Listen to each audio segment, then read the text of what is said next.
Hey, how you doing, Bobby? Oh, doing just great. And how about you guys? Everybody okay? Yeah, everybody's fine. Dan, he wasn't able to make it. Oh, okay. All right. Yeah. Well, we do have Bauer and Goshorn. Well, Mr. Bauer and Mr. Goshorn. Okay. All right.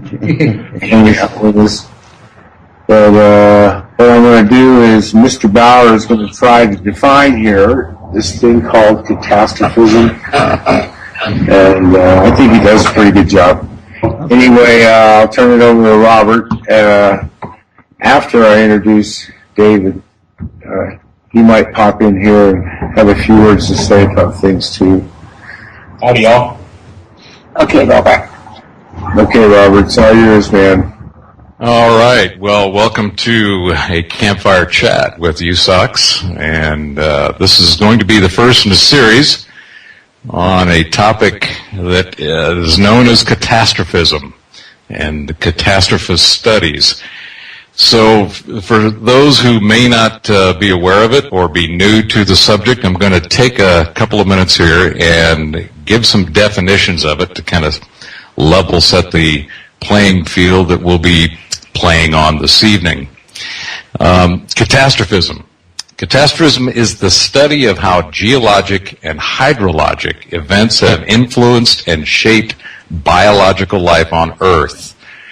Now, that is my short definition, but as we all know, there's a lot of authoritative, established places out there where they define these types of things. So we'll go to dictionary.com, which defines it as the doctrine that certain vast geological changes in Earth's history were caused by catastrophes rather than gradual evolutionary processes.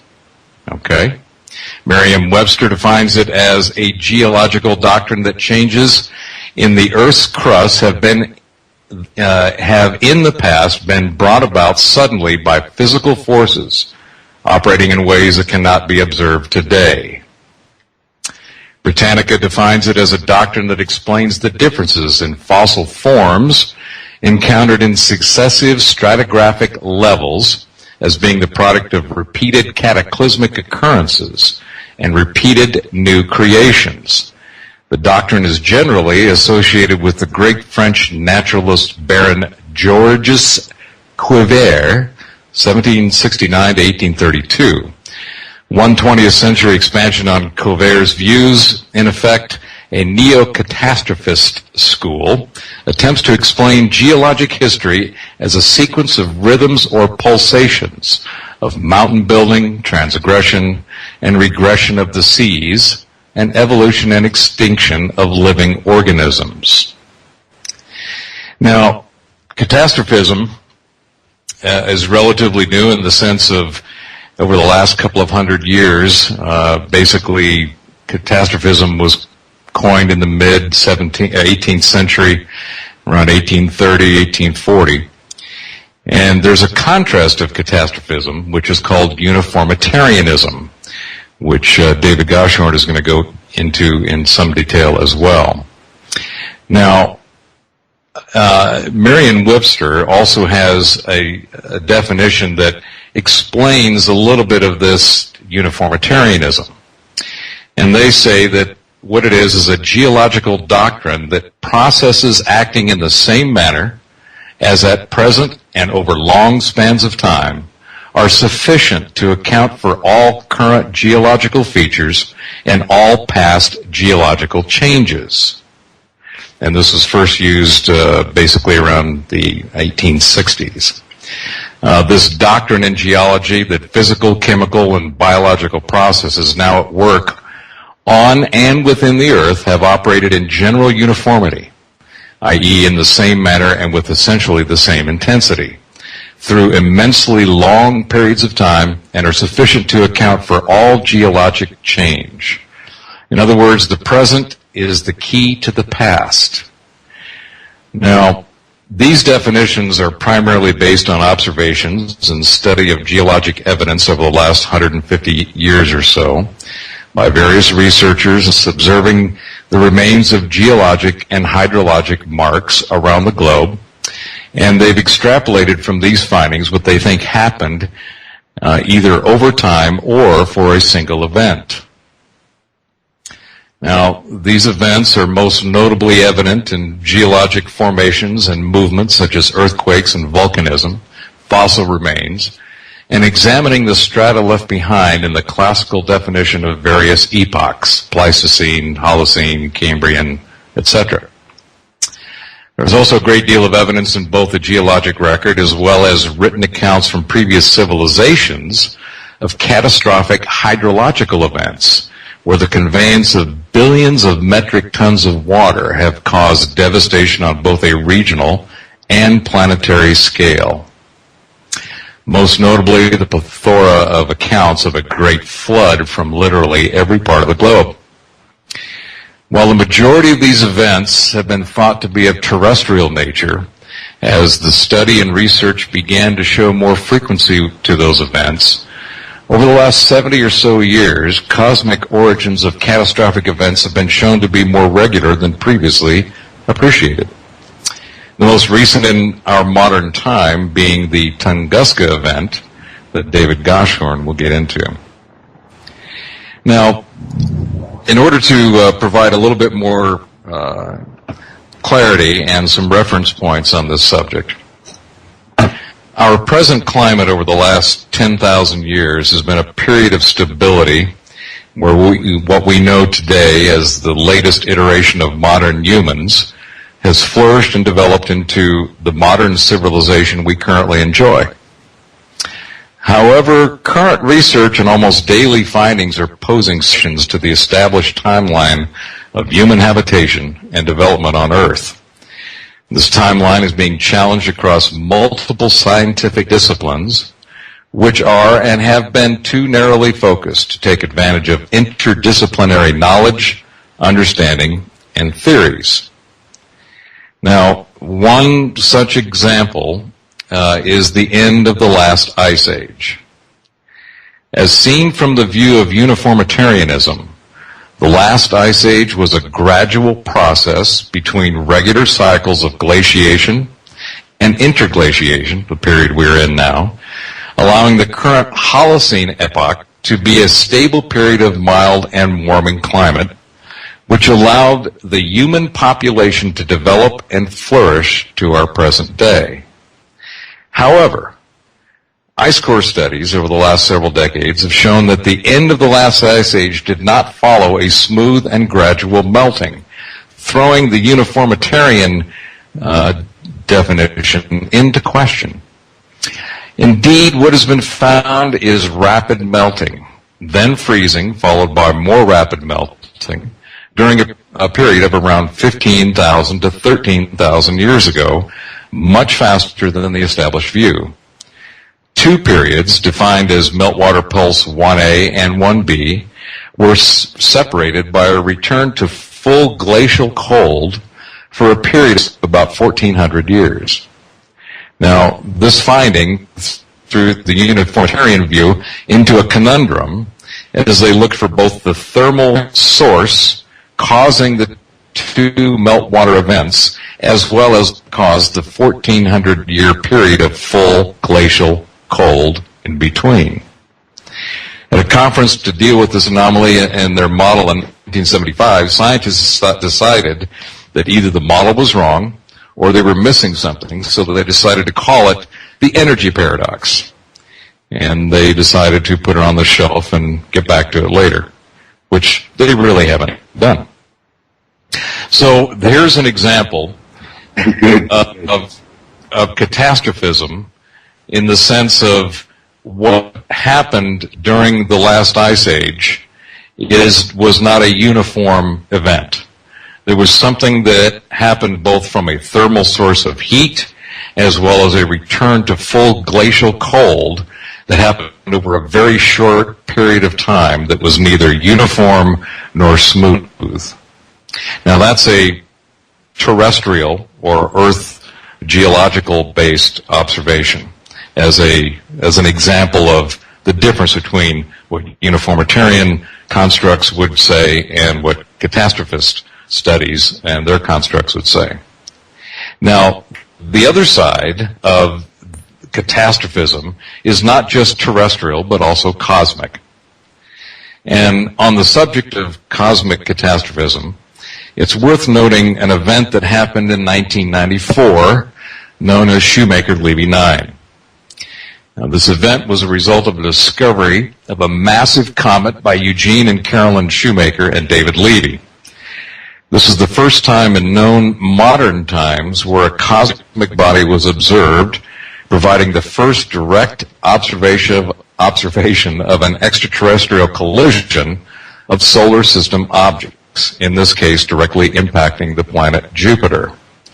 Now, up until the Shoemaker-Levy 9 event, there were various studies that had been going on around the planet of impact craters or different events where there was either an impact or possibly an atmospheric explosion and spalling of various pieces of the comet or whatever the cosmic object was, and creating a scattered approach and marks left on the planet.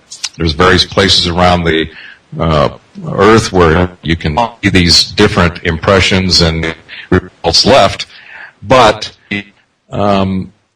until Shoemaker-Levy 9, there had never been an observation of this type of event in our modern times.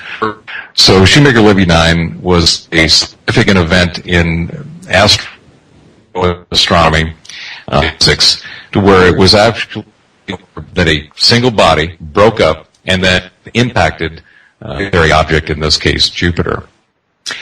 Now, catastrophism covers both celestial and terrestrial type events. The written record throughout what we know of man's and humans' history on Earth is replete with all kinds of different stories of things happening in the sky, floods, civilizations being wiped out, geologic formations being significantly altered.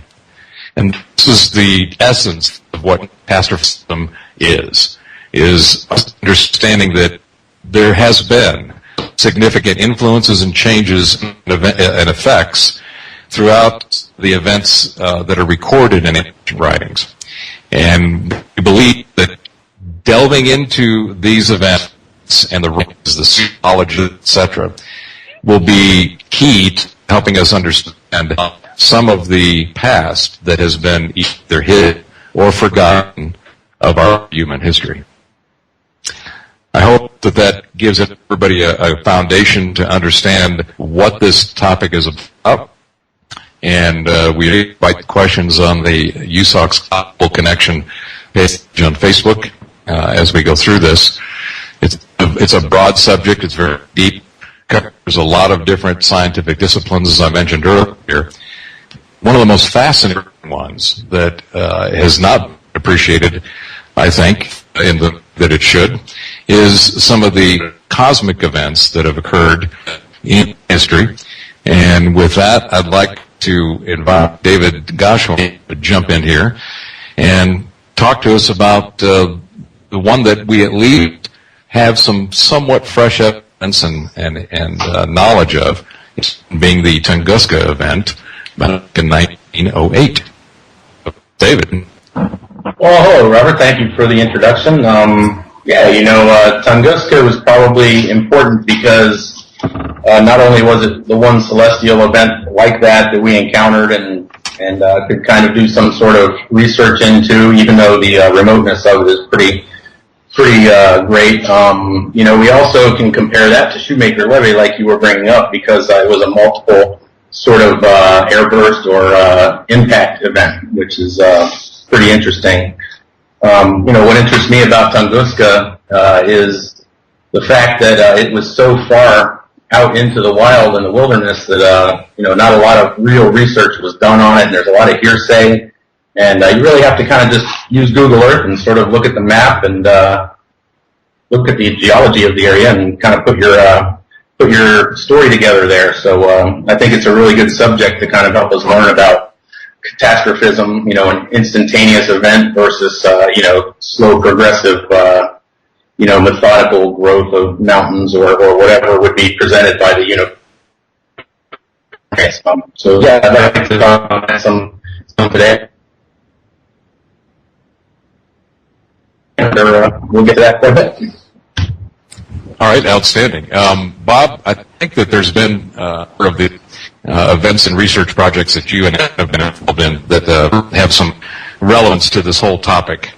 I agree. I would like to talk to David about Tunguska.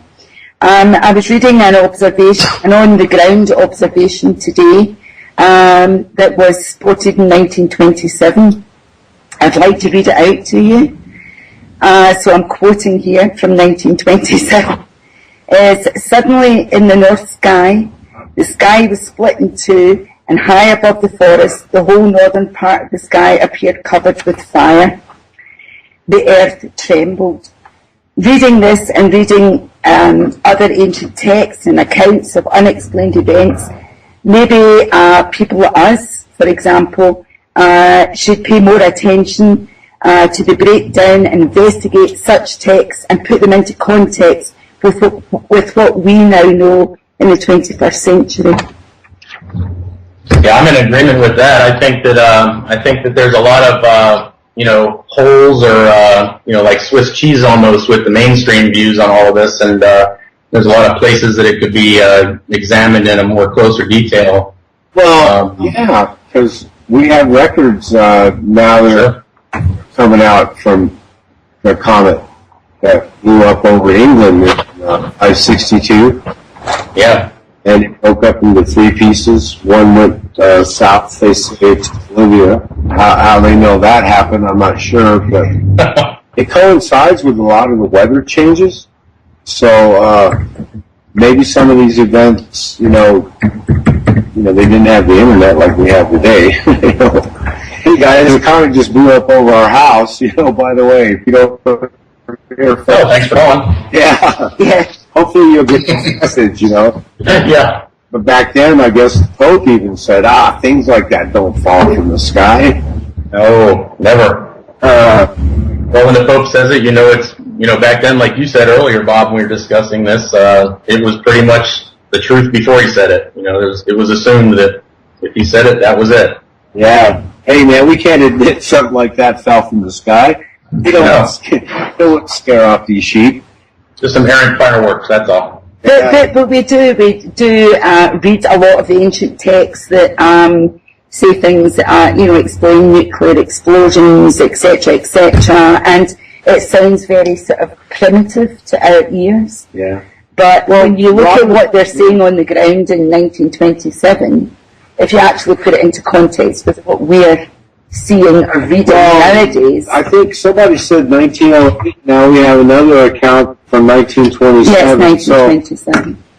So maybe that came out of the bush, Yeah, it was a guy on the ground. Yeah. So there was the National Academy of Sciences went in and had a group go in there and tried to pinpoint it, and they had some issues with the locals, and that's kind of standard knowledge now. If anybody's read about Tunguska, that these guys had gone in there and been, spooked, and they had to find some extra help, and it really didn't determine a whole lot. The track, they had to get in there, they had to trot through. It's thick. Yeah, it's bad in there. It was pretty thick up in there. The way the trees, right underneath the blast, still stand straight up today. Yeah, it's clear that it was an airburst. Yeah, definitely. And Robert, he did some work on Google Earth, and he may have found a section of the spray pattern from it that finally came down.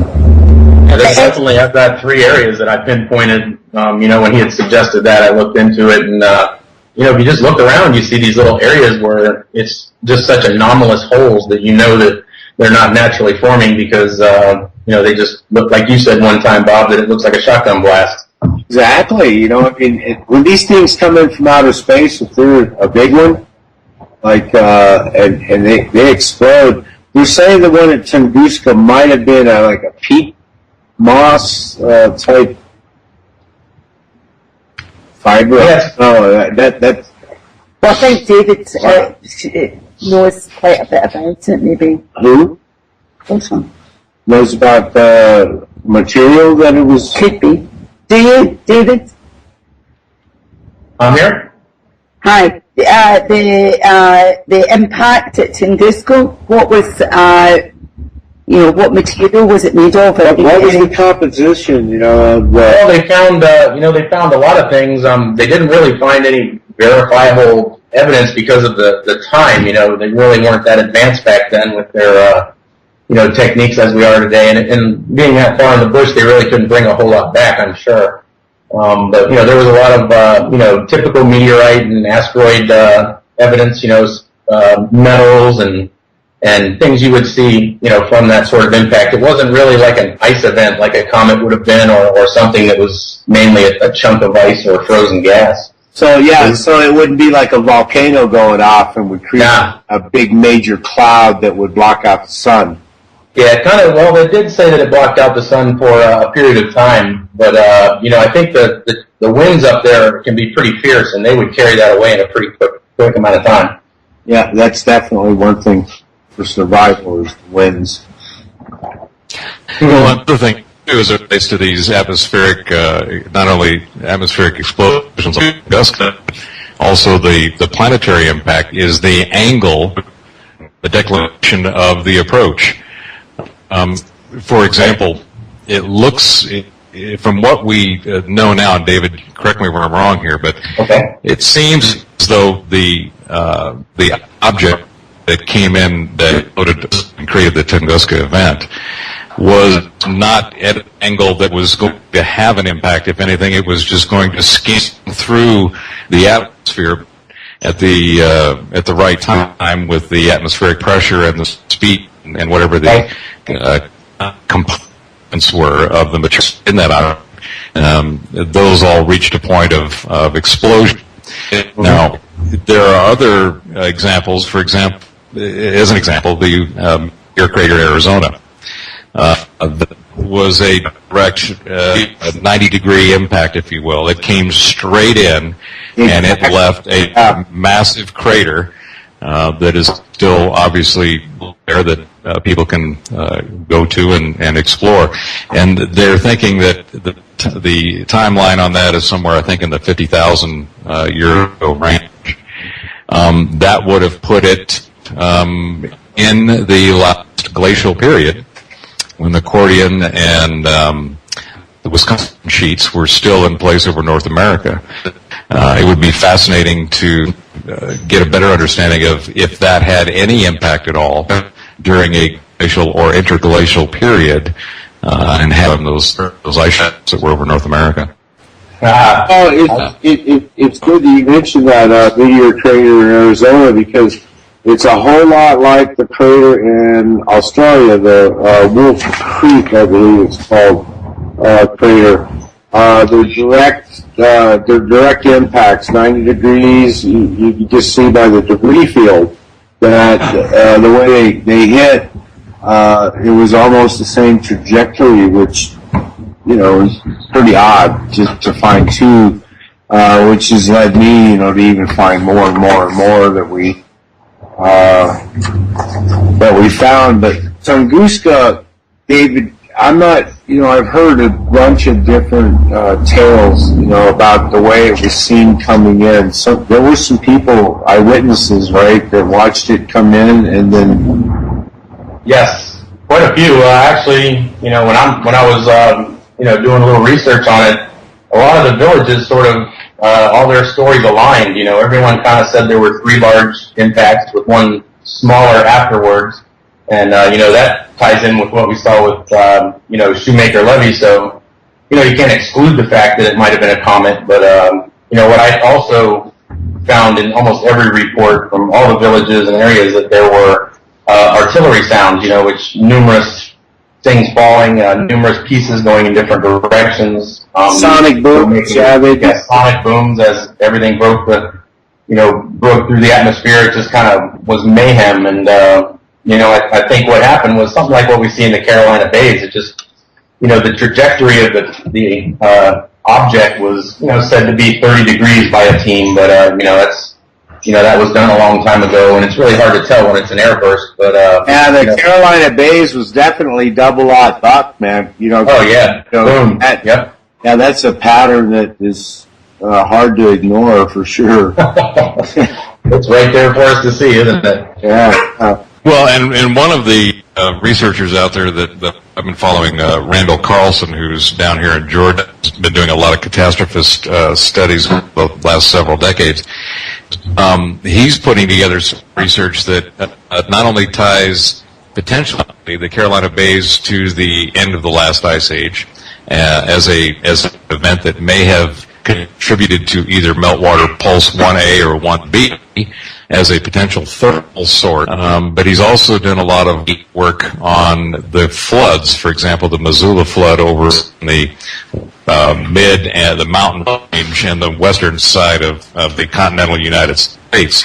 Right. Yeah, that's yeah. And those events, again, when catastrophism, there's geological evidence that demonstrates that there was significant events all over the planet, whether it was a terrestrial source or a combination of a celestial terrestrial source. And I think that there hasn't been enough study and appreciation. Again, this goes back to one of the issues that a number of people are starting to get worked up about, and that's the interdisciplinary study of these different disciplines.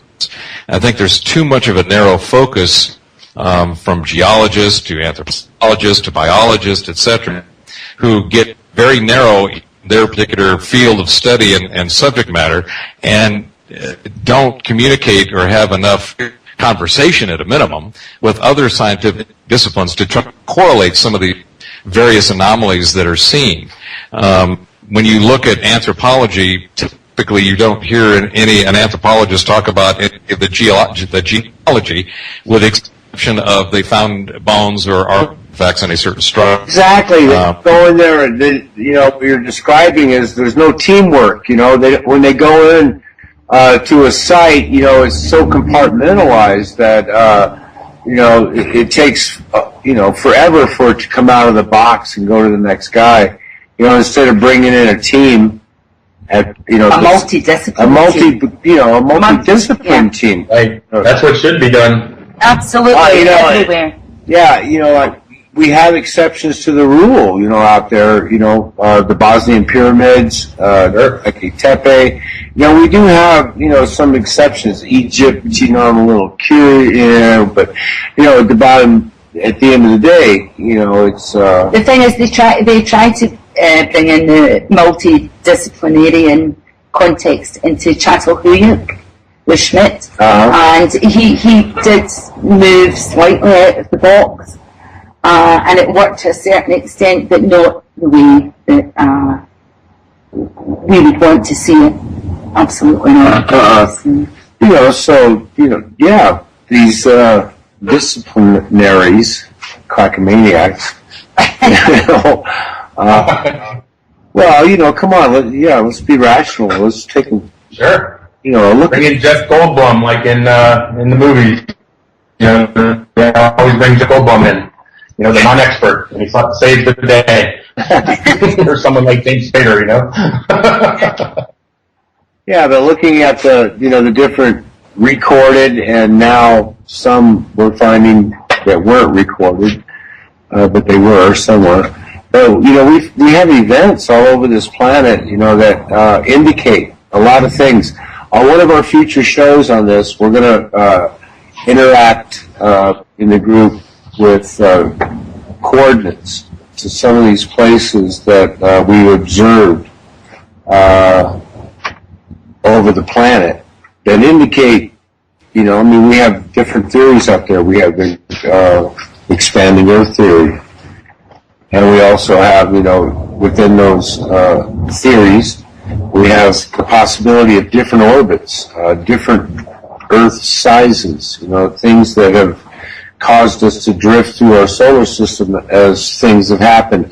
Going to Velikovsky, worlds in collision. We have evidence that we're seeing that. So that all plays into our immediate view of catastrophism. Some of it could be local. Back in the day, local was, within 5,000 square miles, maybe even more, because of the communication they had. So things happen. Well, I think to that point, Bob, it's when you look at the ubiquity of flood myths and stories. I mean, they're all over the planet, and you could very easily, in my mind, you could look at hydrological events that could be caused. For example, let's go back to recent history. We had the Banda Sea. I think that was in 2005, and then we had Fukushima just a couple of years ago. And both of those were hydrological, the result of the event, of the tectonic or the earthquake and lithosphere movement, was a tsunami. The initial event is not what caused the devastation. But according to record, just about in real quick, those were babies compared to some of the ones that we've heard about. And I Exactly. just thought in there, Bill, I've got a question for David. Over the past couple of weeks, in our research group, we've been talking about dolmens, caves, underground cities, like NQU, for example. Definitely. Why, in your opinion, David, why is it so difficult for this civilization to understand that we have survived something in the past? And to Robert, I think what happens with, through time, people just assume that, we've been here all along, just like the scientists and the anthropologists say. We've, been here, we've survived all this stuff, but nobody really addressed how we survived it or, what sort of events we survived. And then I look at dolmens and, of course we get the tomb theory right off the bat, they were tombs, and I'm sure some of them were repurposed in the years after they were used, but what was the initial use of a tiny little building with, slabs that weighed 15, 20 tons that really had no purpose aside from people hiding in it? And then you see Yeah, for protection. Yeah, you hide in that for a couple hours or a day, and, you got your food, and you pull the round ball over the door and close it up, and you're good. Very similar to the plane of jars, only a different way. Maybe they had to dash around like mice, from A to B real quick. Well, really, I'm sure they were running for their lives. Well, the thing is what were they running from?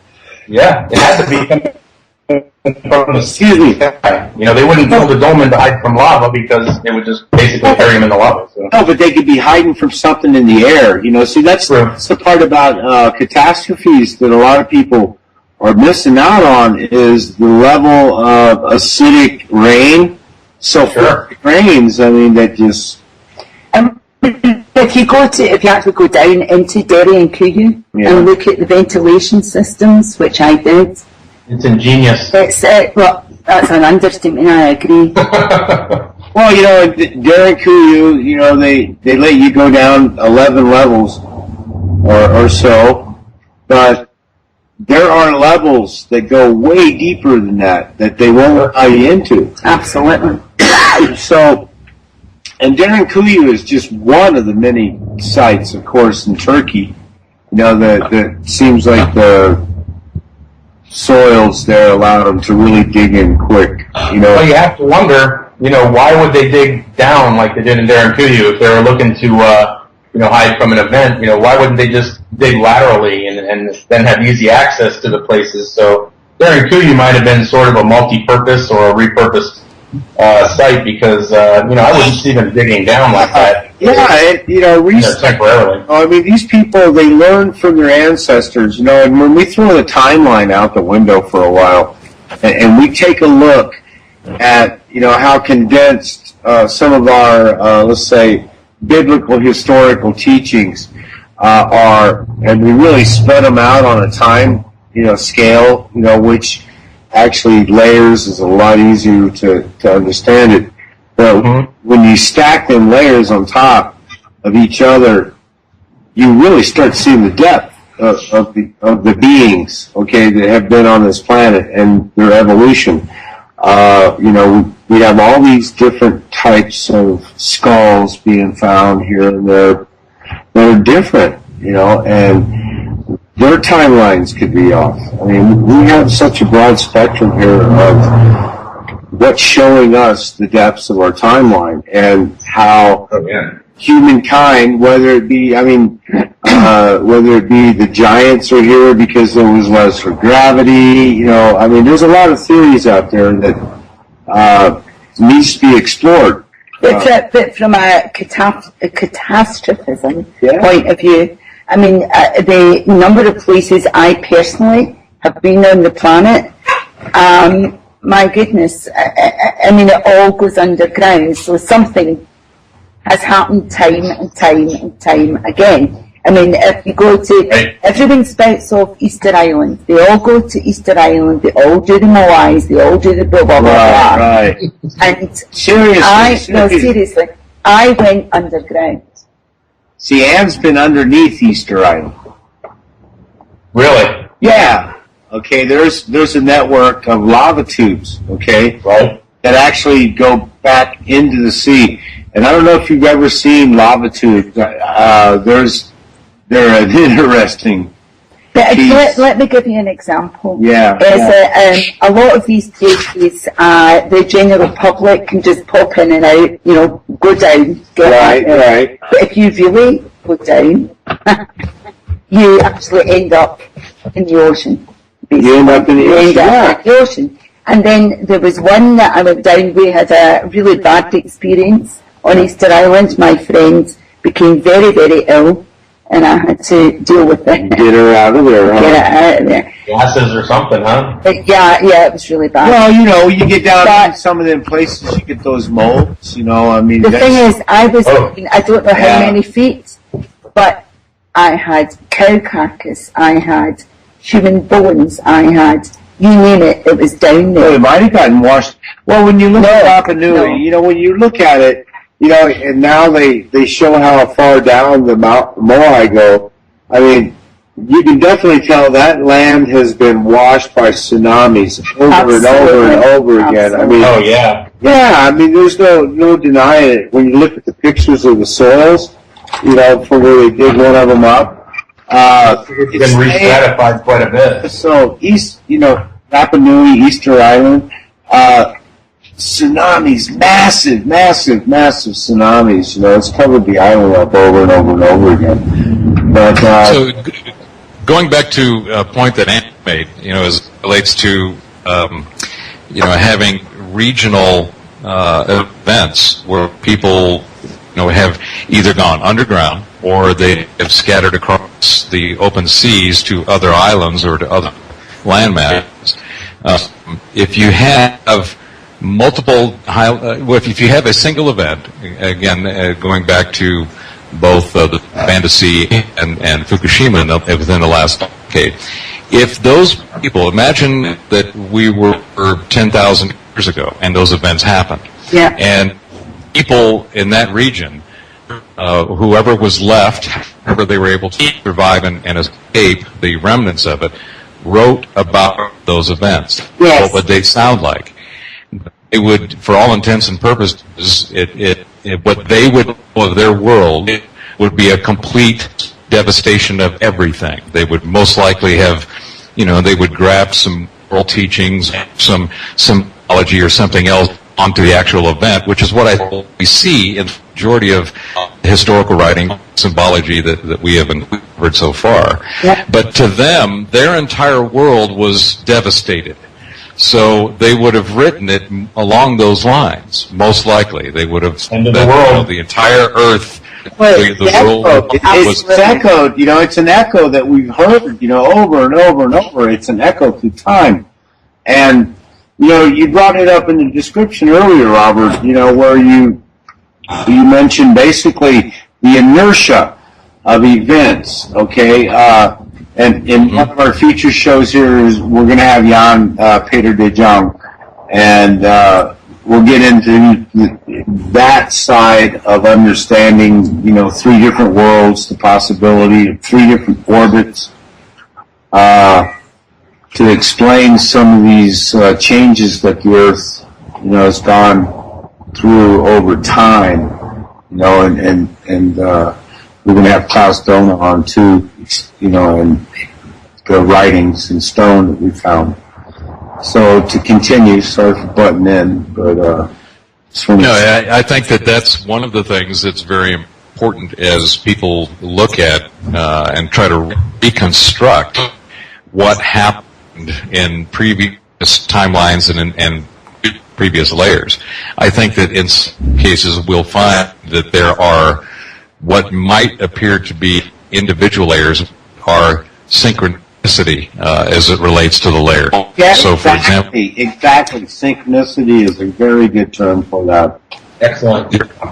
So my point there is that there could have been multiple events happening simultaneously around the planet, and the civilizations in those areas that were affected by those events would have written them according to their understanding and knowledge of the time. And exactly. And now our time is, as we understand, we have a 23-degree tilt. Right. We have a wobble. I mean, so, looking at all those factors, something has caused that to come about throughout our history on this planet. Our existence on here, in one way, shape, or form, is really being questioned by the mainstream. But in the overall, when you look at the layers of time that we see in stone, the remnants, the only thing that would be left from these ancient civilizations is in stone. So That's it. Giant stones. yeah, and that's all. Melbeck, But the other side of the story is, when we've been talking over these months in all the groups about these primitive people and Neanderthals and blah de blah de blah de blah, is that if you look at something like, for example, Göbekli Tepe is a good example, and I do not agree with the temple scenario, as you all know, is that these people knew something was coming. Yeah. These people are our survivors. They knew it was coming, and they prepared for it. Which coincides with, what it was saying about the freeze that came after the thaw. Okay? Right about that same time, we're hearing the possibilities of nuclear-type explosions in the southwest United States, what is presently the southwest United States. So they have found fallout all up and down the East Coast from a series of events. So we're still talking series that show that something happened in that window, let's call it, because once in 1,000 years, sometimes we were talking billions upon millions. So, well, to that point, Bob, one of the things that is starting to come out is back to the uniformitarianism view of the smooth and regular evolution and change within the geologic timetable. Is, for example, again, using the last ice age, because the melting and the refreezing happened in such a short period of time, literally, was in some cases, some of the, particularly like the Missoula flood work that's being done, is that the melting and the conveyance of this huge amount of water happened within days and weeks, not over 100 or thousands of years. That had to have been a tidal wave in that wall gateway and let all the water come down out of there. What's really weird, you guys, is that when they talk about that flash freezing or multiple day event, a lot of this stuff, if you've read Alan and Dallaire's work, they've said that there were actual mammoths found standing, the carcasses, and they were found standing or in basically frozen where they were. They had food in their mouth that they were still absolutely. Oh yeah, they found them. Yeah, they've dropped to their knees with food in their mouth, and they're still on their knees.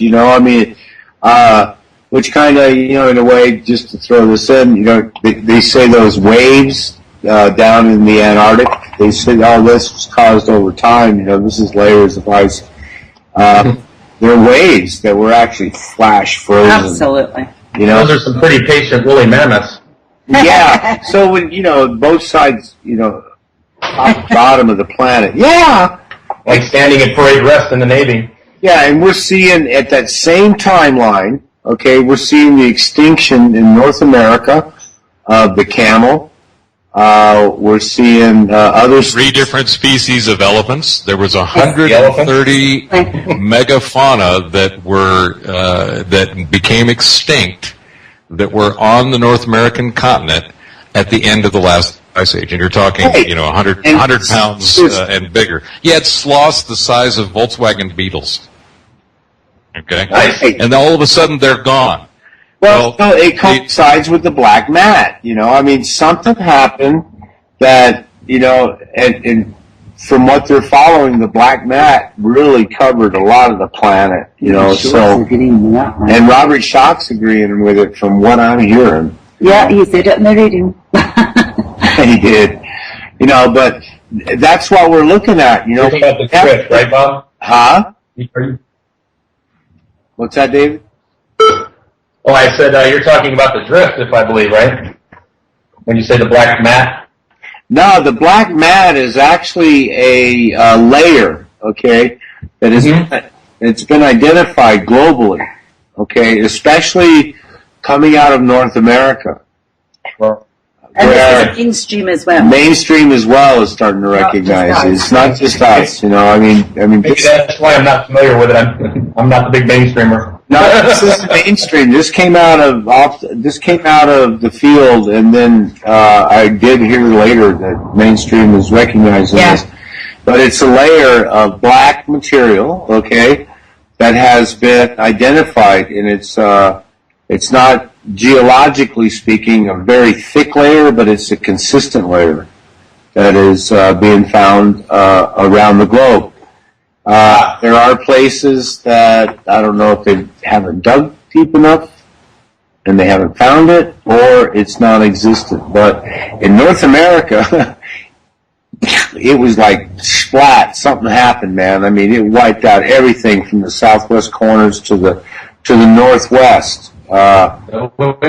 It's massive. Clovis and everything. It altered. Yeah, it was either a major crust issue. You know what I mean? I would say it would be a displacement. I'd say this. Something has. Especially along the west coast of North America and South America on down.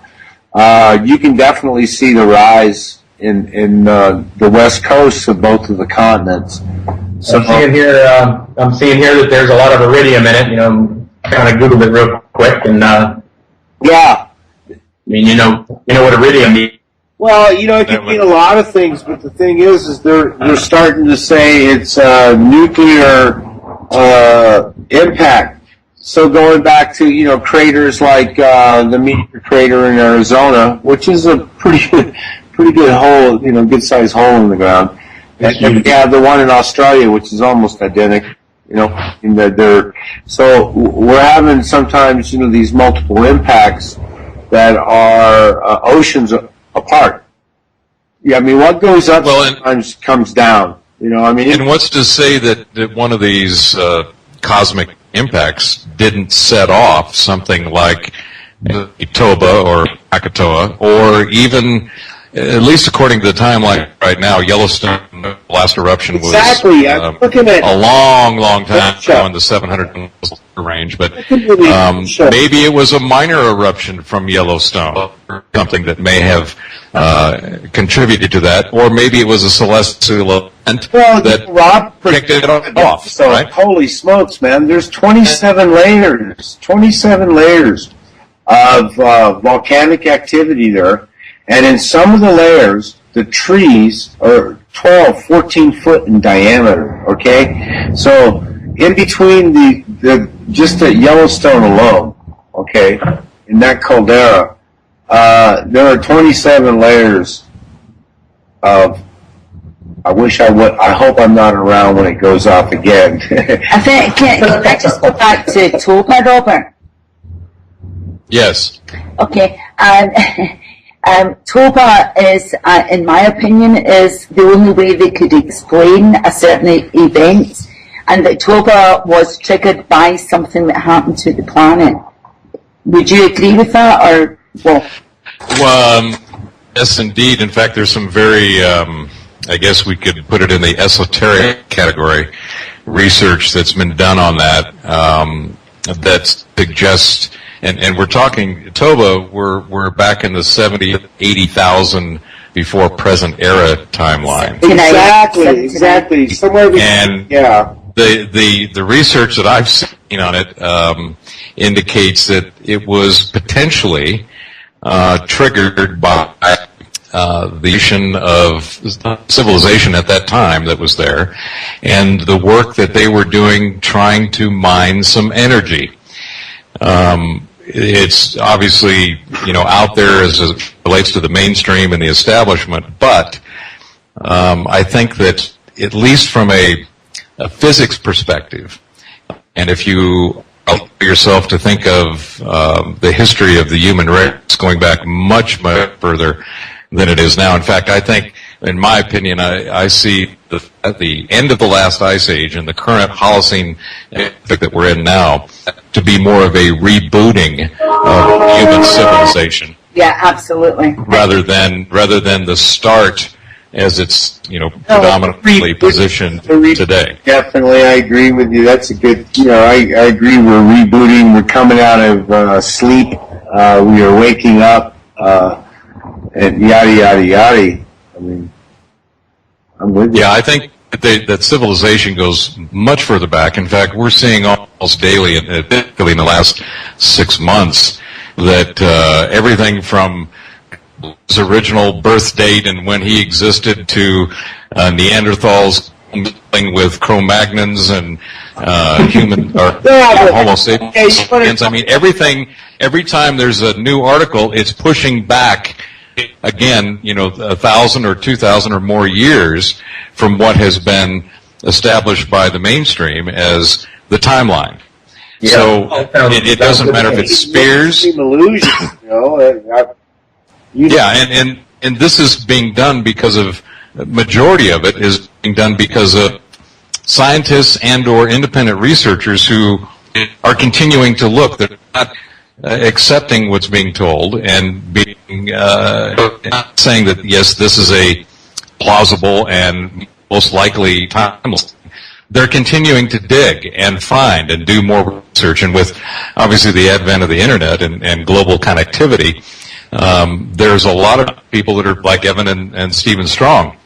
I mean, these guys are down there in Australia doing work that, the local mainstream scientists certainly aren't doing. The orthodox academia certainly isn't going after. And to go back to what we were talking about earlier on the multidisciplinary approach, I think one of the reasons that it doesn't happen is because each one of these individual disciplines has a set of parameters that has been established by them and their ilk that they have to adopt. Okay, they have. Well, that's right. That's where I love us independent researchers. It's the protocol that they have to when they're unless they go in there as a team. I mean, they have to live beyond this wall. They call protocol. Oh, well, we can't let this out if. This proper, actually that's a good disciplinary approach. But when it comes to piecing together things that don't need that in-depth research on everything just to know that it fits in the picture. I mean, that's one of the reasons that I left the archaeological field. Yeah. Yeah, it is purely from that point of view, is that they would not include other disciplines. They would not, right. And I mean, we have to have it. We've been trying to, to get and build bridges. Actually, you mentioned the Strongs. The Strongs are definitely part of New Spearhead, trying to get this information out. You know what I mean? To get the information out. Yeah, some of the stuff that's presented, we don't know everything about it yet. But the internet has really made it possible that we can make these kind of connections. Well, and it's being done with, from the standpoint of, and I think this is where, strangely enough, a lot of the current TV shows in the, like this NCIS, I think, and basically detective shows where what they're doing is they're taking a forensic approach. And one of my shows has always been Sherlock Holmes. And the cool thing about Sherlock was that this guy, he was multifaceted in his knowledge base. So his whole point, his whole approach to everything was observational deductive reasoning. And to understand each element in what you're seeing with enough knowledge to have a forensic approach to the knowledge in which you're investigating. And I think that the forensic approach is what's missing in the main Orthodox establishment.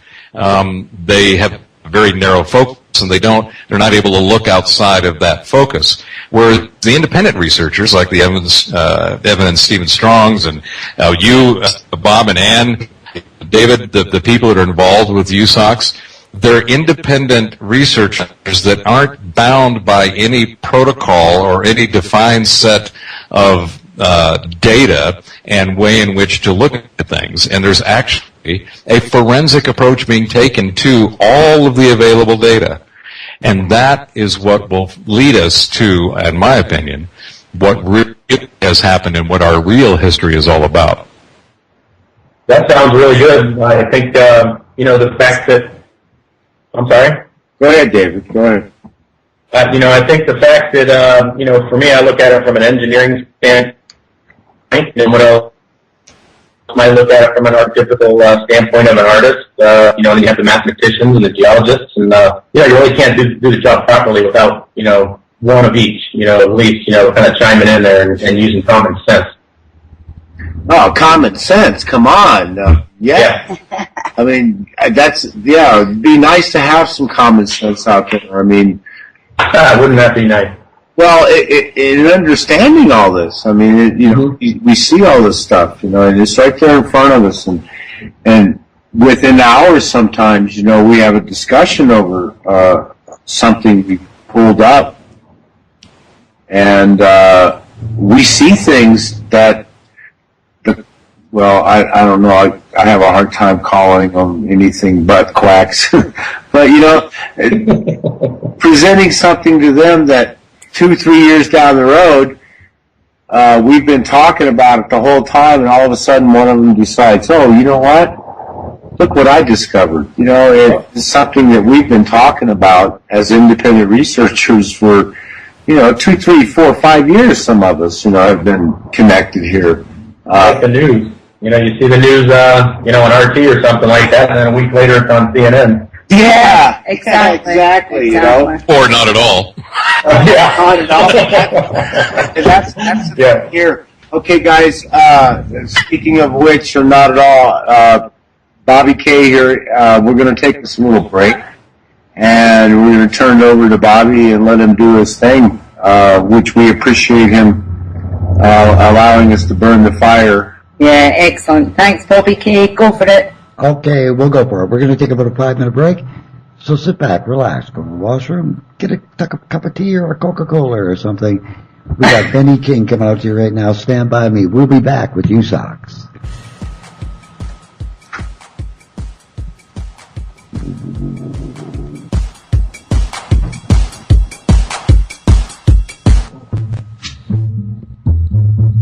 Why isn't... Oh, there's my music. Gotcha!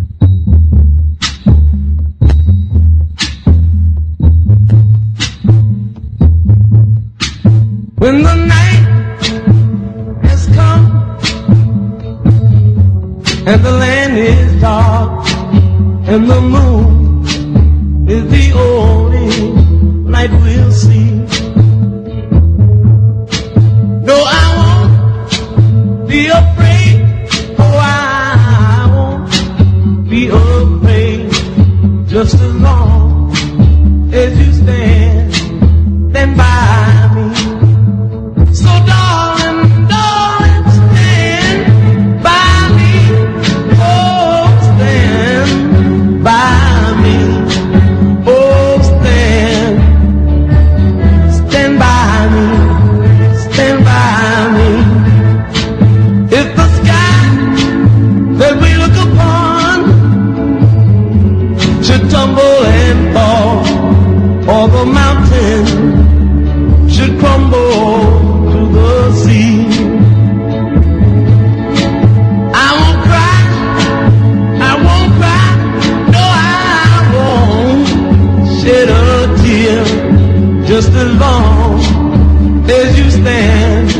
stand by me.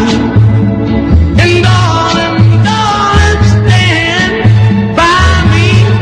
Oh, stand by me. Oh, stand now. Stand by me. Stand by me.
I don't hear anything.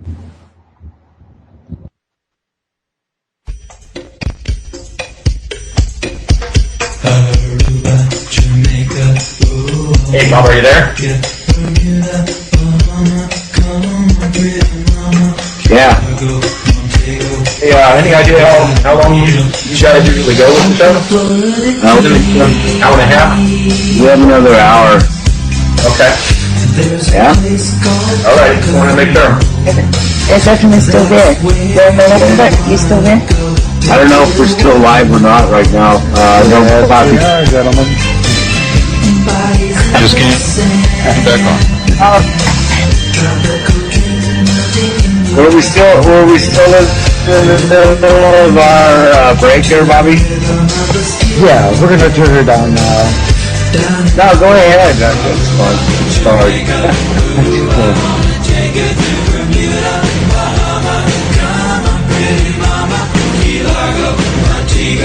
We'll be back in about 1 minute with USOKS here live on PFRN.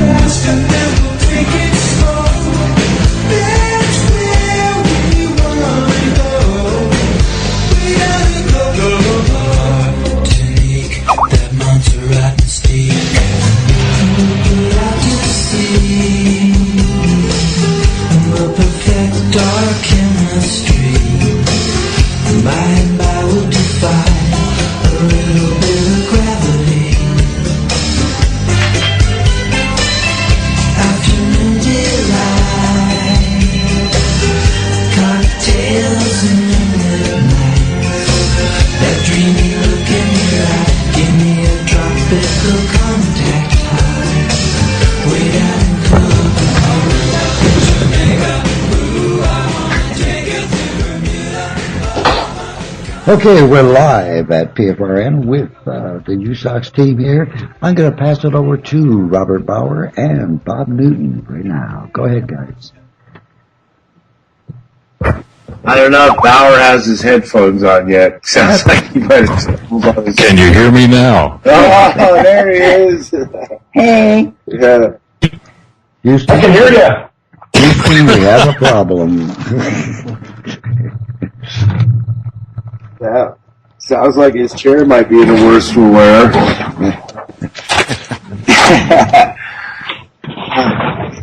That's a little radio trick to keep WD-40 by the chair.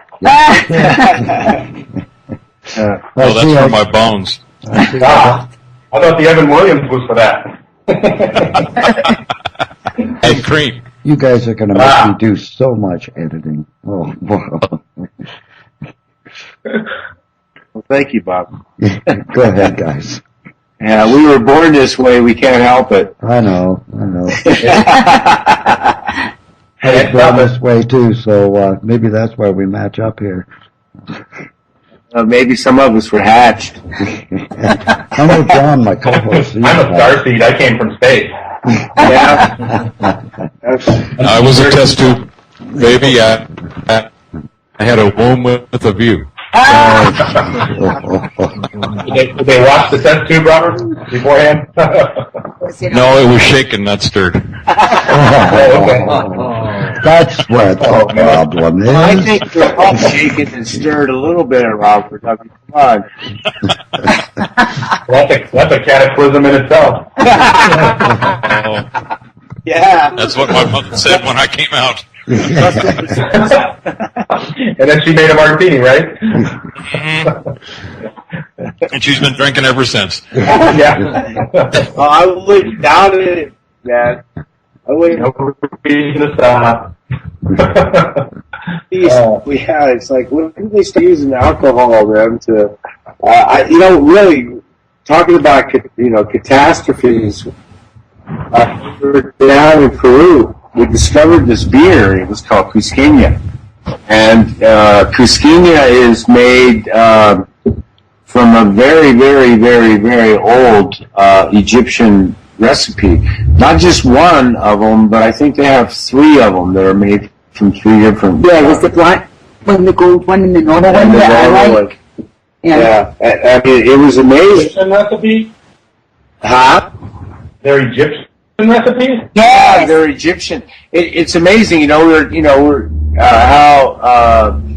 there's so many similarities down in Peru, but you find and maybe confused with Egyptian. I kind of sometimes wonder if the Egyptians weren't, maybe descendants of these people in Peru. But the beer that they make comes from a well. They call it Intimanaki era. It's a timeline, and the waters, I think we call them artesians, are very similar to an artesian well. That sounds like the water in Ecuador that Klaus was discussing at one point.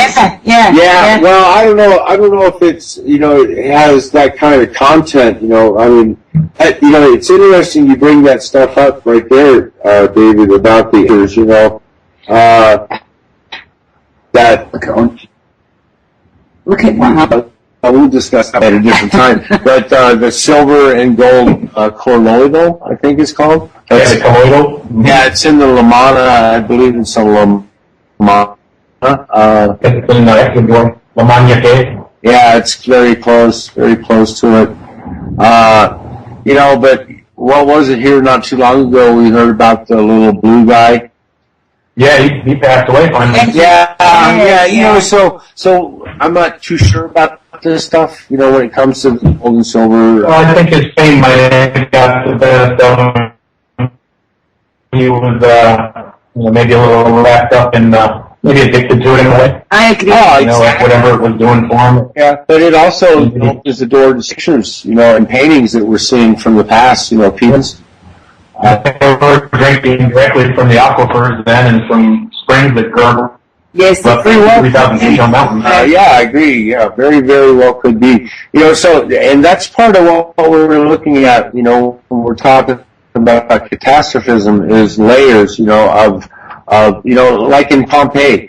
They went in there and they dug through the layers of ash, once they got down to the streets, and they found these things, so that's what we're looking at. We're looking at the past, and sorrows actually in a lot of ways, unfortunately, of the past civilizations. And and we were talking about Klaus. Klaus Donner back in the day when he released his video about his skeptical approach to when he was presented the stone writings. The Ica stones, you mean? Pardon? The Ica stones? No. The stones with the writing on. Okay. Not the Ica stones or Father stones. Nothing to do with Father. Well, basically, he just looked at global representations of language in the beginning. It was written. It was stone writing. And the thing is when Klaus went into the room to look at these writings, he went in there and he came out and he goes, "Wow, it's very interesting that this writing, he goes, it's the same. He says, where did you find it? And basically it came from all over the world, so, he was kind of taken aback to it. That's pretty good for me then. Pretty good, Well, exactly, and that, as we go into this timeline, this wormhole that, that we're trying to present here, like I said, we'll have Jan on and discussions of the layers as presented in the Panchas in their view, and we're going to have Jack Churchward on, helping us sort out some of the James Churchward code, and trying to understand a little bit more of our depths that show us deeper in the timeline. I mean, 12,500 years ago to 13,000, and we all know some really strange stuff happened on this planet. Also, to that point, Bob, sorry to interrupt, but Gary David just posted an excellent link F in the Global Connections. Evidence for an extraterrestrial impact 12,900 years ago that contributed to the megafaunal extinctions and the Younger Dryas cooling. Yeah. And right in the first sentence here, there's a carbon-rich black layer dating to 12,900 years ago. It's been previously identified at 50 Clovis-age sites across North America and appears contemporaneous with the abrupt onset of the Younger Dryas cooling, which is that 1,400-year period that I was mentioning. Yeah, exactly. On the outside. Because, so it's a PDF that you can download from the site. It's got a lot of very interesting information in it, so I encourage people to take a look. Thank you for that, Gary. Yeah, exactly. Thanks, Gary. Gary David is. that was really cool. He's a very good researcher on the Southwest, and he knows exactly what we're talking about here. Because, I mean, right then there was a mass extinction out here. Yeah, his books are very detailed. Yeah. Great. I have to sit there and look at his star charts over and over and over and over again. I mean, he is very detailed. And, it was a lot for see, I've been down to Mesa Verde, and I've been intrigued by the way they're set up, and then I stumbled into Gary's work. It's okay, I know. But, water down. But the thing is Gary has really added to it, because when we look at these symbols, David, you brought up Moo. When we look at the symbols of the North American Indians, the natives, we can trace all through the Hopi symbols of Moo.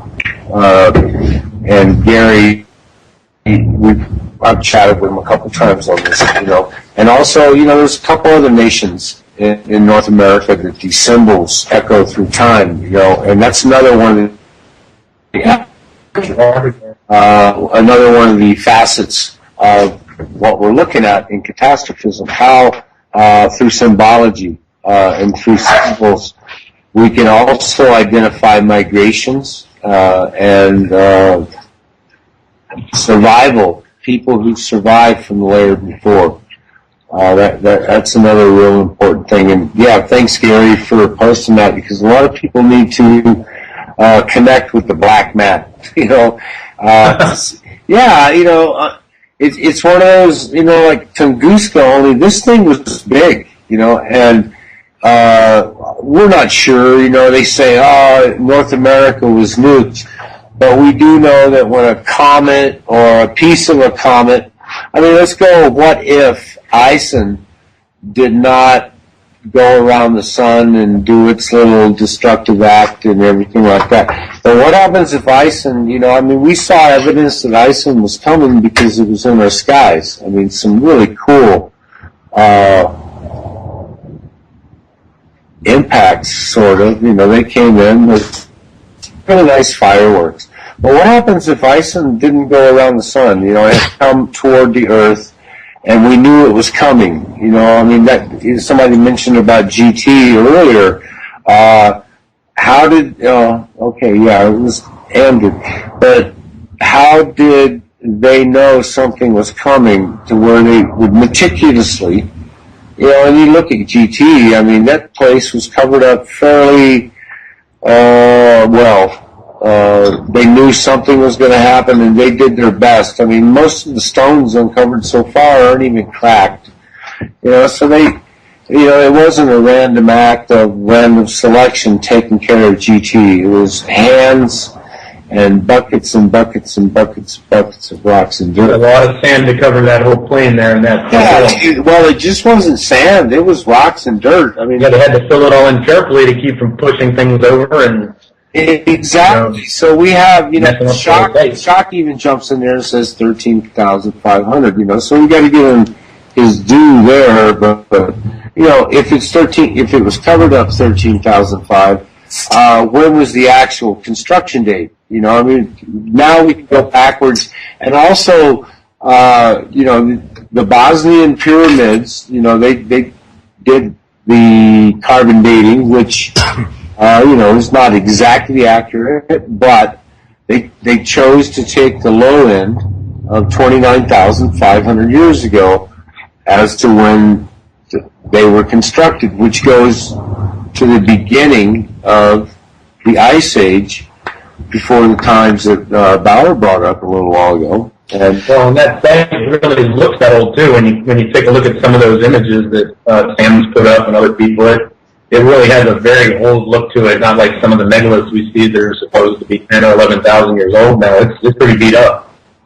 Well, that's where Shock, I respect Shock in a lot of, places, but when he made his snap judgment, I feel it was really a snap judgment on the Bosnian pyramids, because he didn't see the age of it. One of the first things that I started trying to pry out of Klaus Dona was, and this is a couple years back, was, Klaus, are these pre-Ice Age? That's something I really wanted to know. Of course, Klaus won't tell you. But then, they released it, and so the low end was 29.2.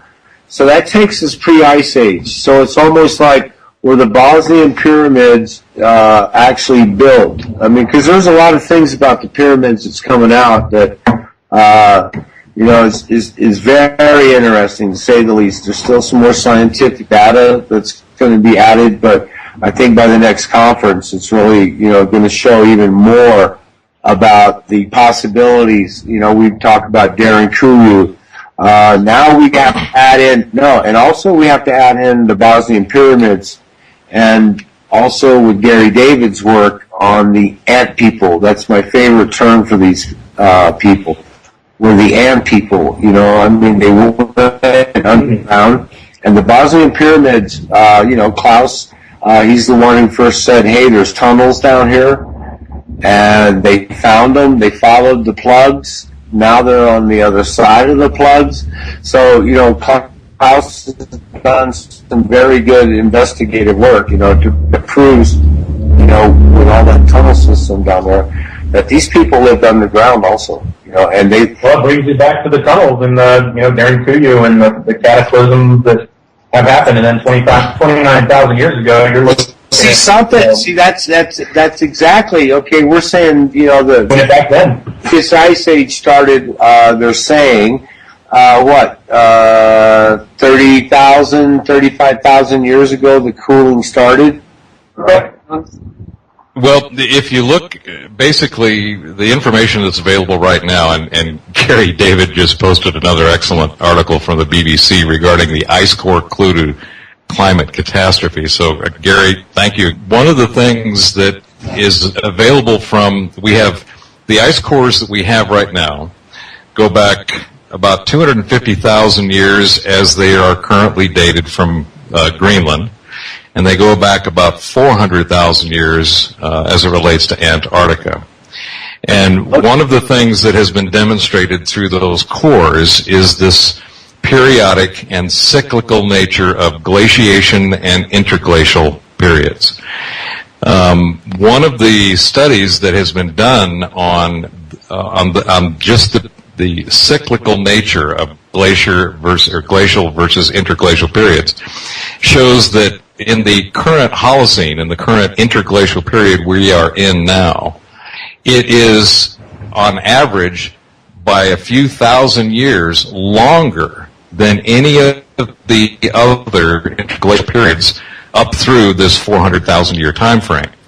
Now, what that says a number of things. Obviously, there is a cyclical nature to the glacial and the ice age periods that happen on Earth. When you say okay, Robert. When you say give us. Okay, are we talking the 26,000 year flip?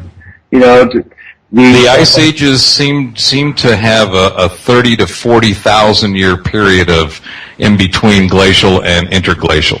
The interglacial seem to last somewhere in the 6,000 to 8,000 range as far as years, and the glacial periods are in the 20+ thousand years. So we have longer periods of cold than we have of warmer temperatures like we are in now. Yeah.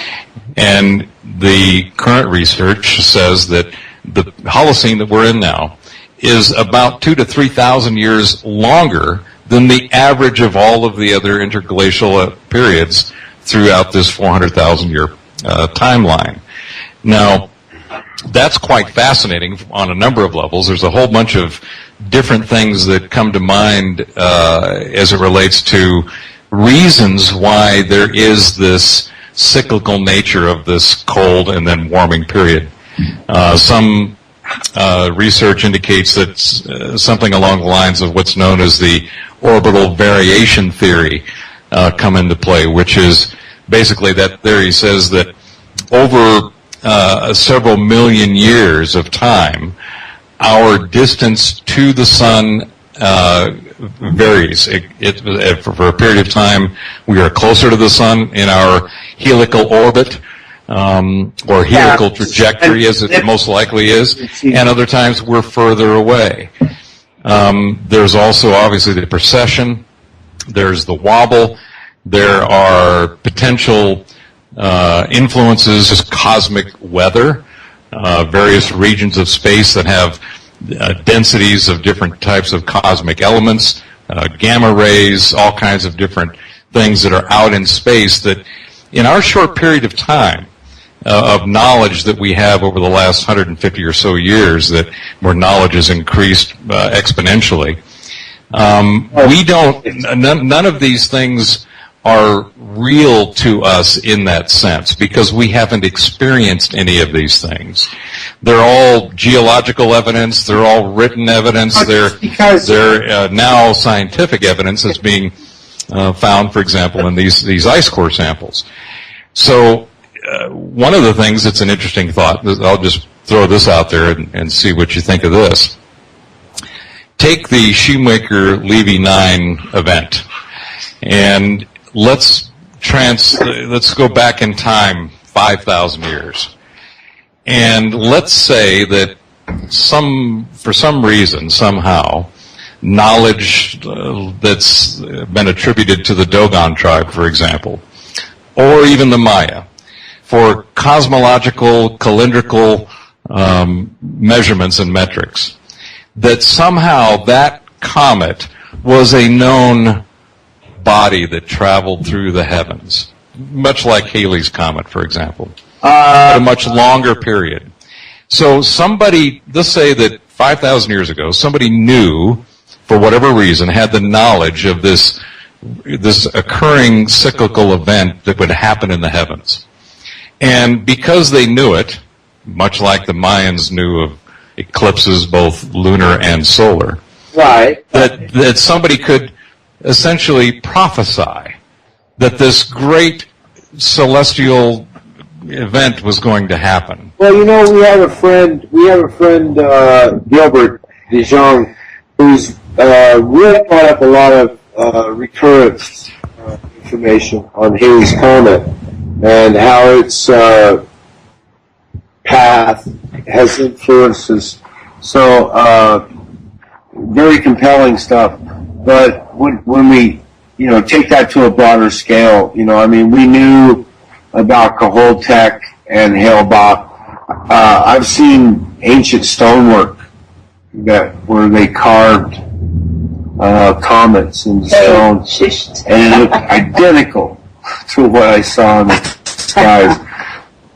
So yeah, so maybe there is a pattern, cycle that we go through. Well, the Quetzalcoatls of all the different societies and civilizations, everybody has a Quetzalcoatl or a feathered serpent, and, they've left the information there for us. Well, the thing is, feathered serpent, we know how far back that goes, but that's even the layers that we're in right now is, we're still coming out of the groggy states of amnesia in a lot of ways because we work together, a lot of us in the group, they're not here tonight on the show, but what we're laying out is a lot of the things the USOKS has been working on over time is to show the depths of the layers that are intertwined with these catastrophes, whether they be natural, tsunamis, this flood story that has echoed through time. It goes back to a lot of the catastrophism that we're talking about that would be associated with an expanding Earth, a change in orbit, whether it be Velikovsky, Venus come flying through here and played pool with our solar system. We have so many variables that. And see, that point right there, Bob, is one of the ones that is just absolutely, it's fascinating on one hand, and that's the most important thing, but it's dumbfounding to me that the scientific establishment, particularly as it relates to anthropology and archaeology, when they look at and do their best to decipher the ancient writings of the various civilizations, there's this default that to take these stories as stories, not facts, not even based on any kind of relevant facts as it relates to those people and the times and the things that they saw. But it's a complete discount that they were on some magical drink or food that provided some really out there experiences and thoughts that they then wrote down as their stories. Exactly. And in fact, the majority of what I believe is that the majority of these writings, and this is what Velikovsky based his theory on, this is what David Talbot with Signs of an Alien Sky or Symbols of an Alien Sky is based on, is the fact that what these people wrote, what they symbolized, what they, in a lot of cases, grafted their own teachings morally and spiritually onto these events actually happened. And there is more evidence, in my opinion, that these events, a lot of them, possibly a vast majority of them, are more cyclical in nature than random. I think that there are random events that happen. I think, the random ones are the ones that just really throw the whole equation off. We have to question the cycle, but the evidence is there. It's in patterns. It's like we travel through dark areas that influence our planet. And not only our planet, but our being. From a cycle point of view, are you taking into consideration a universal point of view, or just from an Earth stance?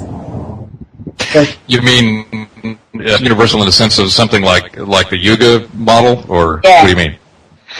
I think that there is. I haven't studied enough of that to feel comfortable drawing a conclusion, but what I do know of it, I think that it does represent more of a cyclical model as opposed to, the Mayas, right? Everybody went nuts over what I believe is a misinterpretation of what they wrote. But they had specific delineation of ages and how they ended, right? Whether it was fire or water or some type of cataclysmic event that happened. And even with the Atlantean and even Lemurian or Mu stories what we know of them, all ended with some type of catastrophe. Yes.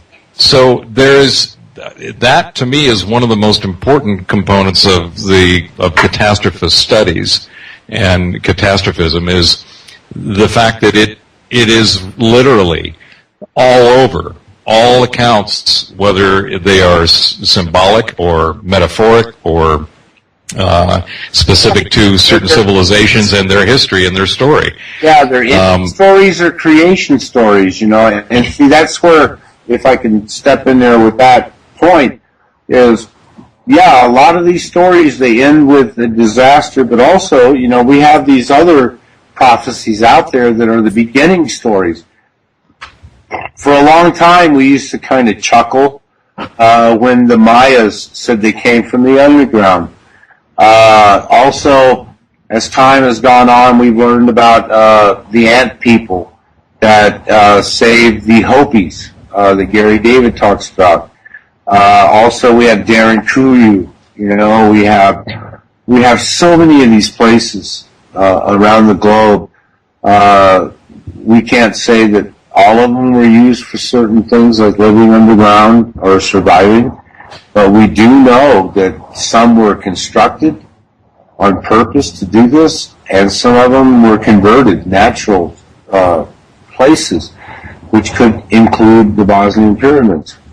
I'm looking very much forward to Graham Hancock's review of the Gunung Padang site that he's been at. I think he's on his way back now, but that's a really cool site. What a fascinating site based on the information that he's been able to gather at this point.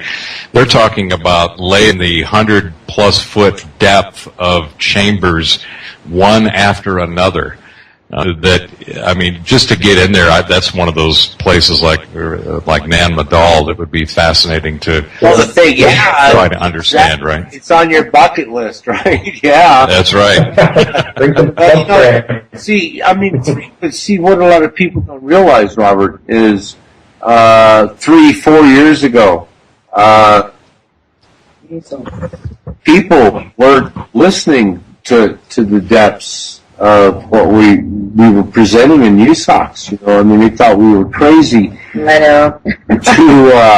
to suggest that the tsunamis, because I happen to, the church ward research, even though he's vague in a lot of places, I did follow through with a lot of the research and ask myself the questions, as to if this landmass, we don't know exactly, I'm not going to go that far, but this landmass disappeared in a day, which is echoed more than once. It's echoed in Atlantis. Atlantis went down in a day. So-and-so went down in a day. We have all these echoing legends and myths that went down through time, and we have to, oh my goodness, I forgot what I was saying. Well, you were on a subject that I had something else I wanted to toss into the mix. Yeah, let's go back to this Ice Age component. Now, based on the information that's currently available, the ice shelf that was on the North American continent was essentially centered over what's now known as Huron Bay. And when you look at, again, use Google Earth, and you take a look at that bay, it's essentially it's like a depression. It's an isostatic depression. Yeah, it's still and there. When you put the ice shelf, you're talking a couple of miles thick. You're talking several 100 billion metric tons of ice, right. Massive weight that would have had an impact on our orbital position and the way that the Earth is not only tilted, but also, you start throwing in things like magnetic pole shifts and so forth, and even throwing a little hapgood, and you can start seeing all kinds of different possibilities of what may have occurred. But let's think about just the ice for a second.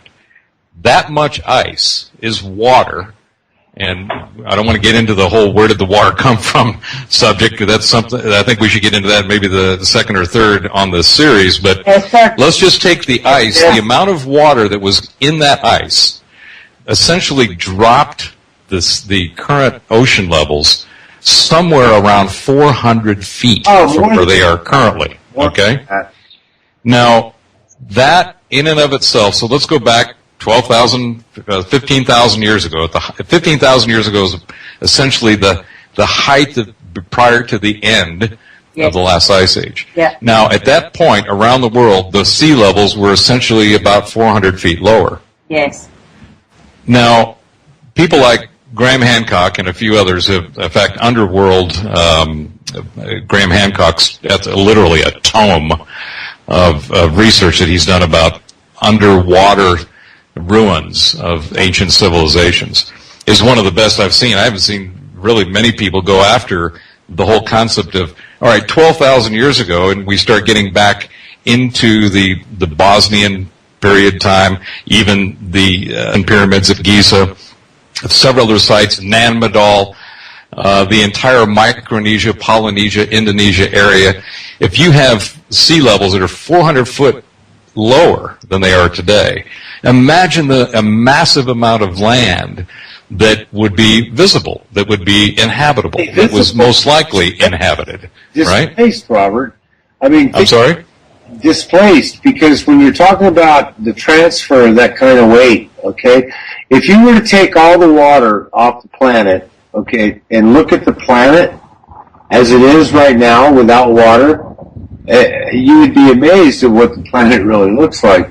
So just the weight alone, I think, plays in our, you were talking about the ice sheet that was 2 miles thick, okay? That definitely pushes the Earth down. Sweden, I forget, has risen 18, 20 feet since the ice has melted off of it.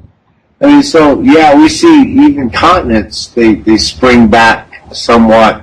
So the weight of ice, is amazing. So taking that... Well, it's not just the weight of the ice. My main point there was that the amount of landmass that's been subsumed since the last ice age as a result of the melting of the water, or the melting of the ice, and that water flowing into the oceans. If you look at, for example, Dwarka over in India, is one that I think Ancient Aliens, History Channel, and of course Graham Hancock has covered. Yeah. Yonaguni over in Japan. Right. There are so many. I think it's quite possible that a good deal of our true history will be found along coastlines and in the island chains and areas of the Pacific, where possibly more relevant and important data will be found as it relates to Lemuria and Mu, and even Atlantis for that matter, whether it's High Brazil or it's outside the Strait of Gibraltar or wherever that may be. And to me, I think it's more of a civilization than an actual place, although there might have been a central place, very much along the lines of what most likely Mu and Lemuria were like. Right. When we bring in, more people on this subject of the inertia effect, I mean, at one time, we didn't have plate tectonics. It was all one plate. And then something broke that plate, something cracked that shell. It's very evident that it's happened through time. So water, as you said, that could be the fifth or sixth show, because it is a puzzle as to where the water came from that actually helps balance us out. We have the tides. I mean, we are strongly influenced by a flow. The earth itself. Can I just button? Yeah. Button? I'm agreeing with Robert big time, because the majority of what we are missing is underwater. And the mainstream archaeologists, apart from a few, and I'll mention the Italian team in Turkey, which are excellent, the underwater archaeologists, there are very few teams that actually do both. So there are very few teams that study underwater archaeology, and especially underwater petroglyphs. That is a huge problem in this day and age. And yeah, there is just so much underwater, and people don't accept it. A good example is the Baltic anomaly. Okay? Everyone's up in arms about that. It's all a hoax, it's a UFO, it's you name it, whatever. And in my opinion, if they really do the research and there is something down there, you can bet your bottom dollar that it's Hanan Pacha or something similar. Well, the thing is this backfill of water across the planet, when we take into consideration places like Petra, Jordan, I mean, you have places that are 30, 40, I think David and I have had a couple conversations, they're 30, 40 feet in the air. We also have places out in the southwest where these petroglyphs are on the wall. And they're why did they build them up so high? You know, it looks like stairs going down to a dock. There's a water line there, and it's like exactly. It's like, where did the water go? And really, it seemed like it had to have either gone real fast, or those some real old glyphs on the wall that they carved hundreds of thousands of years ago, and they just survived because the water went away. But the water line is right there. Same thing with Petra, Jordan, and through those regions where you find these places that are 30, 40, 50 feet in the air. Well, same as Turkey. And some of them are really high. Yeah, in Turkey. Yeah, there's a lot of them in Turkey. Yeah, I mean, to actually see the level in Turkey, I had to go up in a balloon. Yeah. I had to go up. But the thing is if those places were full of water, even if there was some kind of natural dam, see, that's one of the things we found in Peru, too, is they made a lot of lakes back up in the mountains, because they have water. And they're still doing it today. And they're doing it today. These springs, they spring up out of the ground at 15,000 feet, and beautiful, pure, clean water, fresh water, Well, that's going into Schellberger's work, when you talk about water that's gone that far through the strata and the geology there. Yeah. It's totally different when it gets back to the spring head, and it's nothing like it was when it fell. Yeah, exactly. So weighing in all this, the inertias. I've been saying inertia for a long time. A lot of people having a hard time maybe because I didn't describe it properly. But if these theories that we're hearing, if even 1/3 of what is presented by all the different ones, especially the ones that involve the possibilities of different orbits, the ones, the possibilities of different gravities, Stephen Hurl and Jan and a couple others, but those guys have really started presenting some pretty good stuff when it comes to their theory on the size of animals. We've been taught, at one time we had real high levels of CO2 and this and that, and it created these 3-foot-long dragonflies, and how about the, 450-ton was behemoths, those big old dinosaurs. I mean, the concept of having a different gravity, which coincides with the giant stuff that we're, connecting globally. I mean, Jim Vera. Yeah, Jim Vera has been doing a lot of stuff. Klaus Dona, he presented that heel bone, that when they calculated it out, it was from about a 29-foot skeleton. And, we got those reports all over the world. Cecilia, she did a beautiful spread on giants and stuff that she's connected with Jim Vera and them. Yeah. And you can see it right in your backyard there, Bob, when you see an iguana or an animal in your yard. Absolutely, I've been there. Why are all the lizards in my yard smaller? And back then they were large. It Kind of like a few dinosaurs for myself. Along the Front Range, we had some pretty good sized lizards, Yeah.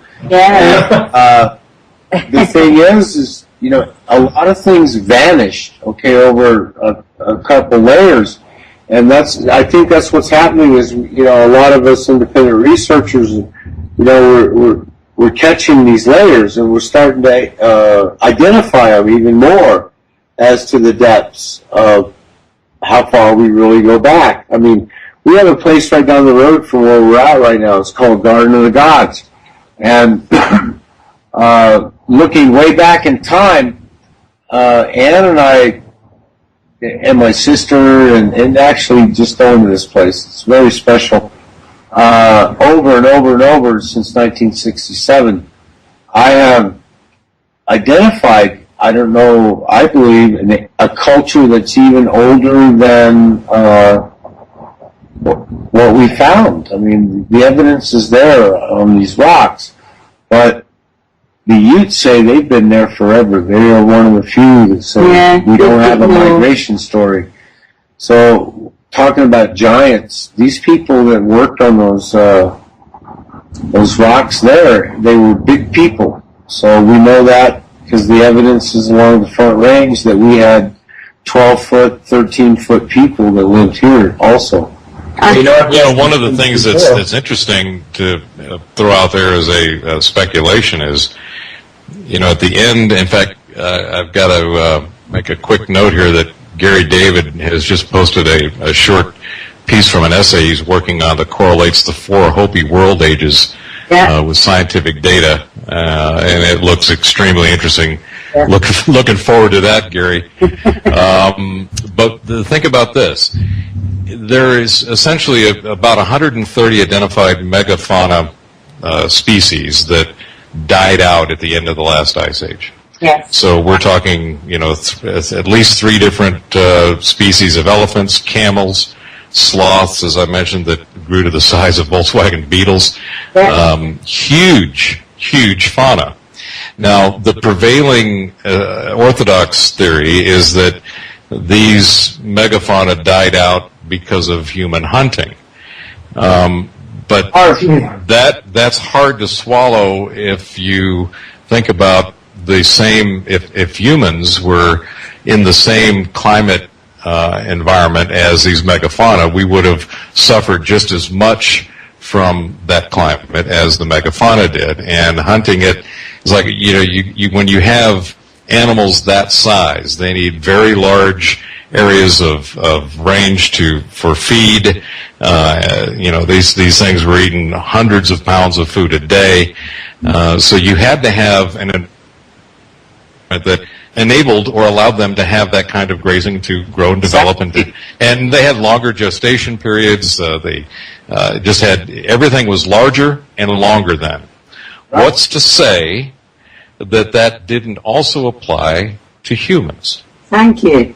Is it possible that during this megafauna period that there was mega humans as well? Absolutely. And it would have been hard for megafauna to escape a cataclysm too. Hey, exactly. Smack those smaller animals would have been able to hide easier. Well, let's look at it. You have hummingbirds. Okay, we know hummingbirds were 2 feet. We also know that dragonflies were 2 to 3 feet. We also know, they have found the titanoboa so far, and it was like 50, 60 feet, right? But it could have been much larger than that. So a megalodon? Yeah, and your Allosaurus and your Brontosauruses and all of those animals, they were massive. I don't know. Well, you got to figure, where did they go after a cataclysm? The food was destroyed. There wasn't much shelter for a 90-foot-long Brontosaurus. He would have been swept away easier than the smaller creatures. Yeah, you have, today, you have the coyotes at your heels. You have these damn old T-Rexes, which we know, they just, them and their little cousins were all over the place. Yeah. Well, the ice caves prove a lot of that. When you read about the ice caves and they find a lot of the stuff just, stacked one layer upon another, just so many animals just. Yeah. Well, they on the found back a of couple those caves. They found a couple caves here in Aspen, somewhere up around Aspen somewhere, Yeah. where all these bones, were washed down into this cave system. They were either hiding in there or they just got blasted in there by the tsunami. Blasted, it was from floods and all that stuff, and it just happened to be the low point where they collected. But, a lot of times, a lot of the bones stuck together, in the general vicinity. So, we know 13,000 years ago there were camels here. Not just one, there was more than one species of camel. Yeah. Which I'm not too familiar with it, but you have the comparison down in Peru and the highlands, the Altiplano. You have the alpaca and the llama and the guanaco, which are all in the camel family. Well, that's the way it is in Malta as well. A lot of the surrounding areas of Malta show similar animals, and there's no way they really swam from Malta. So they all had to live on a similar landmass. Right. So the thing is, when they have those collector pits like that, and you're finding multiple. The giant sloth, you find, and they all just the bones. Of course, they were buried at a certain time. Or mixed in with other things they wouldn't ordinarily be mixed in with. Exactly. He has saber-tooth tigers, all things, all in this one pit, But to find them, and then in Boulder here, I forget, maybe it's 8 years ago or so, a landscape crew found all these stone implements in this guy's yard when they were working on it. And they uncovered 83, 89 of these artifacts. And, using the, like Klaus-Dona did, the size comparison to the stone tool as to the size of human that would have, wielded it. We're talking these people were 12 foot, 13 foot tall, not... I don't know many people who can swing a 70-pound axe.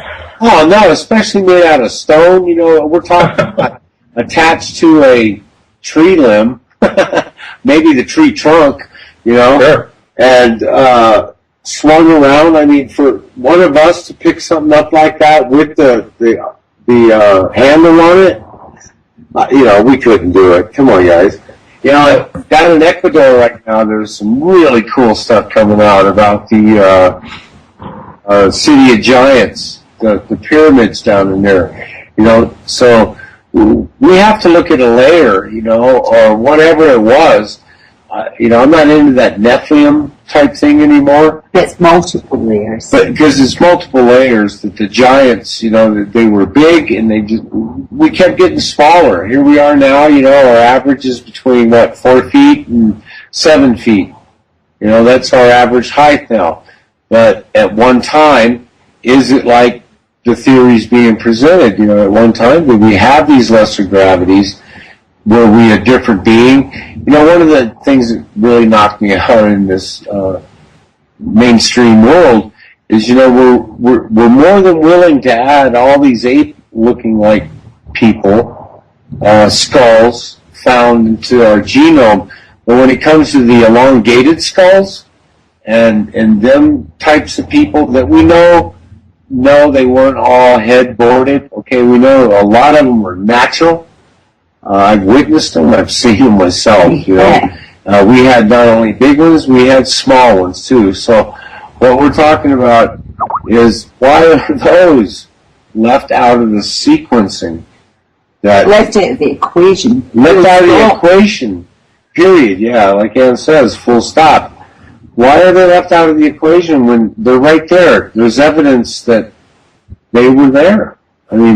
We have so many questions, and that's what catastrophism is, kind of like the trash can of what happened, what was it that has changed this over time? It seems like, there's this very, very long history of humanoid inhabitants on the planet, and you can go all over the place from, the origins and sources and hybridization, etc., of the various humanoid forms that have been found. But at a minimum, there is obviously some type of correlation between humanoid habitation, population, development, rise and demise, and catastrophism as it relates to what has happened for that specific civilization, that layer, that time period, etc. And just going back to what we were talking about a minute ago, you were talking about the petroglyphs down in the southwest that are high up on rocks. Well, if indeed, like the megafauna during and prior to, most importantly prior to the last ice age, and maybe over a couple of successive ice ages, there was the large megafauna. Well, what's to say there wasn't, again, a larger humanoid that existed along with that larger fauna? Whether there was, less gravity, Earth expansion theory, whatever causation or correlation may be at play, or maybe many at one given time. Just like today we have yellow race, brown race, white race, red race. The mankind's. We most likely had something along those lines in previous iterations of humanoid development, and as it rose and falls, and as it came and went. And this is something that is more increasingly more evident as the true history of humans as we know them, in all the various mutations, hybridations, whatever they might be, throughout the history of what we as two-leggeds, as the Native Americans refer to us as, how we had manifested and what we had done and what we had accomplished. And it's quite clear that when you have evidence like the Dogon tribe that have this knowledge and this history that goes back tens of thousands of years about things that they possibly could not have known with what we understand their story to be, that knowledge came somewhere, somehow. What's to say that that isn't a regular, recurring thing that has happened throughout our history? And that is what I think catastrophism will help us understand. What a great way to put it, Robert. Excellent. Yeah, good deal. And the thing is, guys, is we have to shut her down. And we're gonna have to go back into the corners and regroup and bring out another show. This was excellent and fabulous. Guys, it's been an honor being on with you, and hopefully we can do this again sometime. I really enjoyed it. Absolutely. This is just episode 1, David. Yeah, of this season. We have to thank Bobby K over there at Project Freedom Radio. Thanks, Bobby. Thanks, Bobby. Welcome, guys. Many thanks. Okay. Thank you. All right, we're live at Project Freedom Radio, and we're going to thank USOKS for coming in tonight. The USOKS Global Connection Campfire is what you've been listening to. We're going to have more of these coming up very soon. And have yourselves a Merry Christmas, Happy New Year. We're not going to be doing a show on the December 24th or December 31st because we got Christmas Eve and New Year's Eve. And we love you all so much, but we also love our families. We gotta spend it with them. So we'll see you in the new year, and we'll pull in you guys for sure. Great show, guys. Terrific.